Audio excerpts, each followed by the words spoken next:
और आपने कई बार खबरें सुनी होंगी कि नेताओं को ईडी की तरफ से समन भेजा गया है, पेश होने के लिए एक तारीख भी तय की जाती है, लेकिन नेता अक्सर उस तारीख पर गायब हो जाते हैं। ऐसा करने वाले नेताओं की फहरिस्त में दिल्ली के मुख्यमंत्री अरविंद केजरीवाल, झारखंड के सीएम हेमंत सोरेन और बिहार के डिप्टी सीएम तेजस्वी यादव का भी नाम शामिल है। ये तीनों ऐसे नेता हैं जिनको ईडी बार बार समन भेज चुकी है, लेकिन हर बार ये नेता कोई न कोई वजह बताकर समन को टाल गए।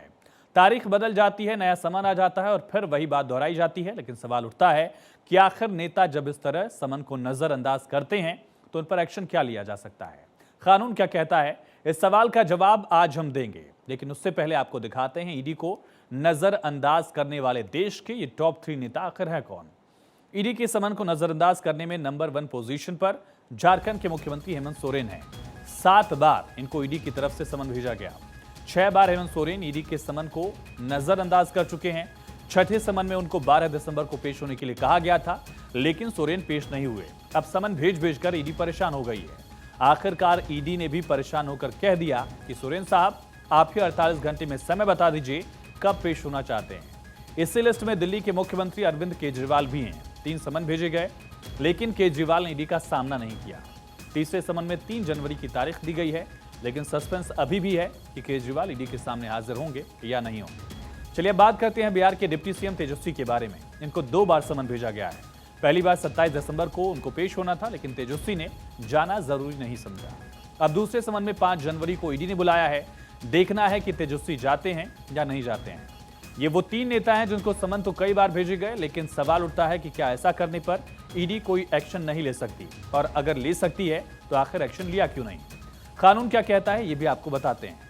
पीएमएलए की धारा 63 में इसको लेकर प्रावधान है। इसके हिसाब से हर बार उल्लंघन के लिए ऐसे लोगों पर 10,000 तक का जुर्माना लगाया जा सकता है। साथ ही उनको सजा दिलाने के लिए धारा 174 के तहत उन पर कार्रवाई की जा सकती है। अगर ऐसा करने पर इन्वेस्टिगेशन रुकती है तो ईडी छापा तक मार सकती है, और साथ ही मौके पर ही स्टेटमेंट रिकॉर्ड किया जा सकता है। जरूरत पड़ने पर गिरफ्तारी तक हो सकती है। ये जो लोग प्रवर्तन निदेशालय के बार बार बुलाने पर भी पीएमएलए के संबंध की अवहेलना करते हैं, उनके खिलाफ पीएमएलए की धारा 63 में प्रावधान है कि ऐसे लोगों के खिलाफ प्रत्येक उल्लंघन के लिए 10,000 रुपए तक का जुर्माना लगाया जा सकता है।